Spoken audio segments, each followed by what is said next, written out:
حضرت امام علی علیہ السلام کی خدمت میں ایک شخص آ کے عرض کرنے لگا، یا علی، میرا کوئی دوست باقی نہیں رہتا اور نہ ہی رشتہ دار میرا احساس و احترام کرتے ہیں۔ بس جیسے ہی یہ پوچھا گیا تو امام علی علیہ السلام نے فرمایا، اے شخص، تم انسانوں کی روح کو زخمی کرتے ہو، تبھی انسان تم سے خفا رہتے ہیں، دور رہتے ہیں۔ وہ عرض کرنے لگا، یا علی، انسان کی روح بھی کوئی زخمی کر سکتا ہے؟ امام علی علیہ السلام نے فرمایا، ہاں، میں نے اللہ کے رسول سے سنا کہ زبان سے نکلے ہوئے الفاظ جسم کو نہیں بلکہ روح کو زخمی کرتے ہیں۔ یاد رکھنا، جو انسان زبان سے تلخ گفتگو کرتا ہے تو اللہ اس انسان کو دنیا میں تنہا کر دیتا ہے۔ تبھی اگر تم چاہتے ہو کہ اللہ کی مخلوق تم سے جڑی رہے تو اپنی زبان کو میٹھا کرنا سیکھو، کیونکہ جو زخم جسم پہ لگتے ہیں وہ تو بھر جاتے ہیں،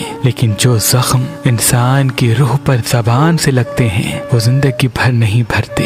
اے شخص، اگر دنیا میں سرخرو رہنا چاہتے ہو تو اس بات کو کبھی نہ بھولنا کہ تمہارے تلخ الفاظ سن کے تمہارے دوست، عزیز و اقارب تمہیں معاف تو کر سکتے ہیں، لیکن تمہارا وہ تلخ رویہ اور الفاظ کبھی وہ بھلا نہیں سکتے۔ اگر آپ شادی کرنا چاہتے ہیں لیکن آپ کو اچھا رشتہ نہیں ملتا، اللہ کے کرم سے ہمارے پاس پاکستان سے باہر اور پاکستان میں بھی مختلف مسلک اور مذہب کے رشتے موجود ہیں، تو ابھی ہماری ویب سائٹ مہربان.com پہ آئیں، شادی کا فارم فل کریں اور اپنے لیے ایک اچھا رشتہ حاصل کریں۔ آپ اپنے لیے ایک اچھا رشتہ ہماری اپلیکیشن مہربان علی جو گوگل پلے اسٹور اور آئی فون ایپ اسٹور پہ موجود ہے ان سے بھی حاصل کر سکتے ہیں۔ مزید معلومات کے لیے ہمارے نمبر پہ کال کریں۔ اللہ آپ کو سلامت رکھے۔